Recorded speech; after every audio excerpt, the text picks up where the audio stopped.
Thank you, Madam Acting Deputy President. This legislation shows what this government is willing to sacrifice for its conservative idealism, attacking workers at the expense of our economic prosperity. And that's what this bill does. It takes away job security for millions of Australian workers, delays our recovery from the pandemic by crushing wage growth and stripping away workers' rights, which in turn impacts on our economy. This bill sickens our economy and certainly sickens our workers. The ANU submission to the Senate inquiry into this bill called it an immediate threat to public health. They warned lack of paid sick leave will exacerbate a weakness in Australia's COVID-19 response. This bill promotes insecure work, erodes the security and protections provided to employees. It allows businesses to hire employees as casuals and deprive them of leave entitlements, even if they subsequently work a regular roster. The ANU Research School submission notes that Australia already has one of the highest rates of individuals without leave entitlements among OECD nations, with estimates ranging from 25% to 37% of the workforce. We know casual workers are doubly impacted by the COVID pandemic due to the absence of leave entitlements and being among some of the lowest paid workers.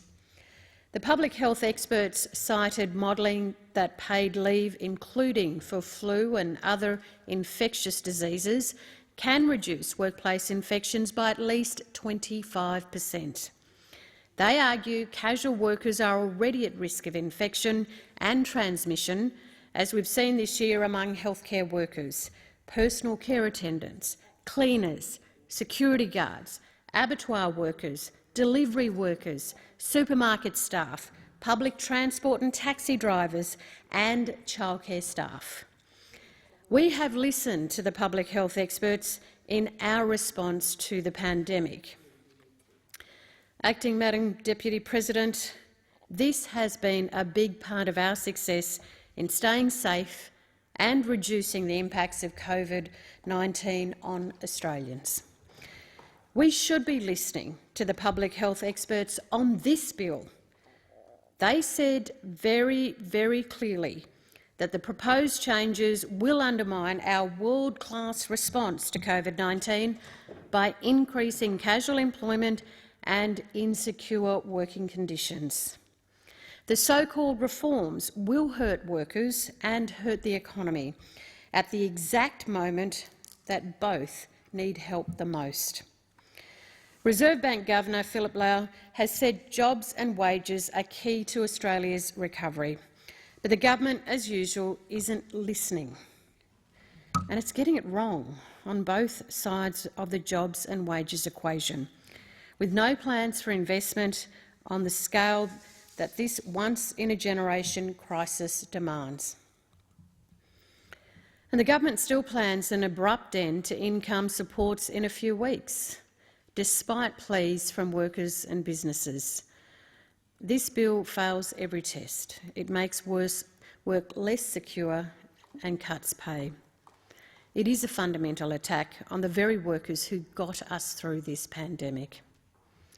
It's a fundamental attack on the very workers who campaigned so hard and so long in the past to ensure Australian workers have these rights and protections.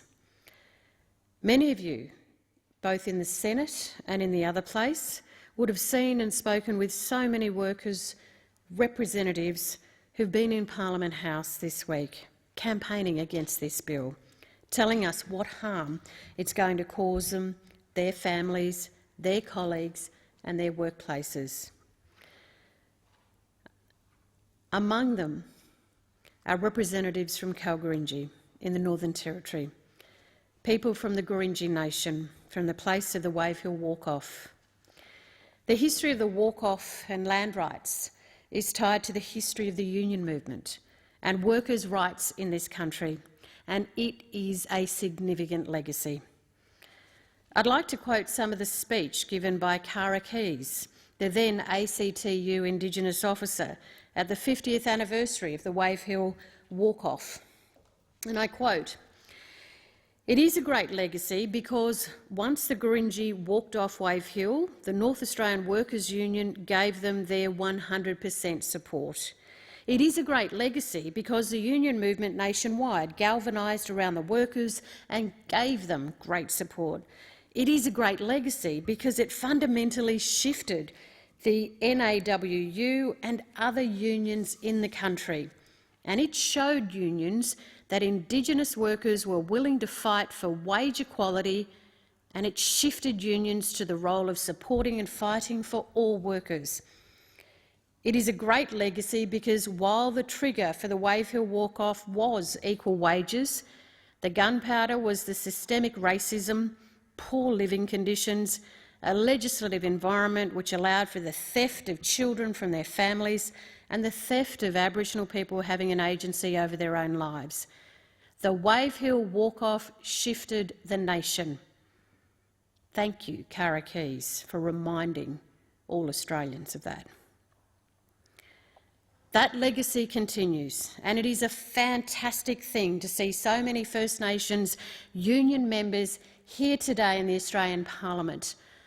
I thank each and every one of you, the union members of First Nations families from across the country who are not just in the Parliament this week but are around the country working with our unions, working to improve the working conditions of all people around Australia.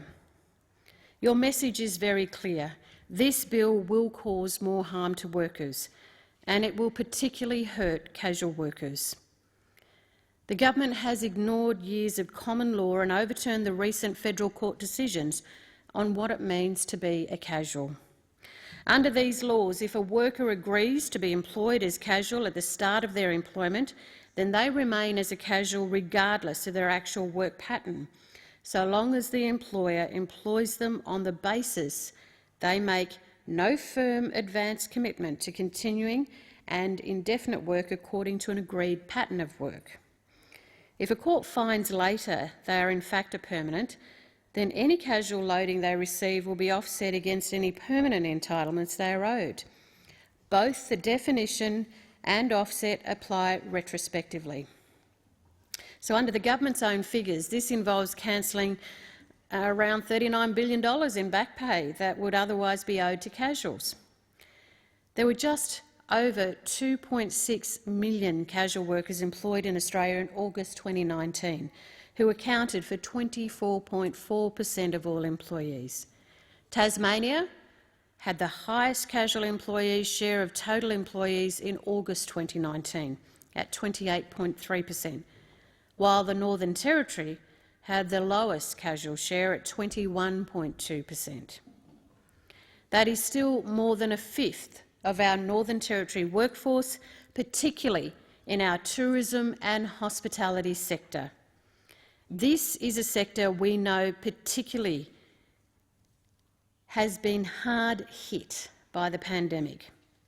Many hospitality businesses have closed or downgraded, hundreds of hotel rooms are offline, and many workers have lost their jobs. They've had their hours reduced or rely on JobKeeper to stay employed. Making it easier for employers to casualise jobs that would have otherwise been permanent will not assist or stabilise an industry where workers are already struggling. The mining and construction sectors are also made up of a critical part of the Northern Territory economy, creating hundreds of direct jobs and contributing in a huge way to the economy. But workers in these sectors will be hard hit by this legislation. Workers on mining and construction projects could be locked in to 8-year enterprise agreements, which could actually see wages that don't keep pace with inflation. So how is this good for workers or good for the wider economy?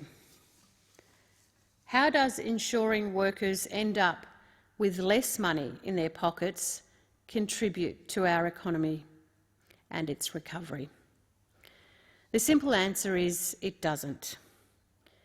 The COVID-19 pandemic exposed the fact that too many people in this country work in low-paid, insecure employment, casuals, contractors, freelancers, labour hire workers and gig workers. These vulnerable workers, the ones who can least afford it, were hit first and hit the hardest. Rather than taking this opportunity, Acting Madam Deputy President, to learn the lessons from COVID-19 and dealing with the twin problems of insecure work and flatlining wages, the government's proposed new laws do exactly the opposite. This bill is bad for the Northern Territory workers, it's bad for the Northern Territory businesses, and it is most certainly bad for our nation, and it cannot be supported. Thank you.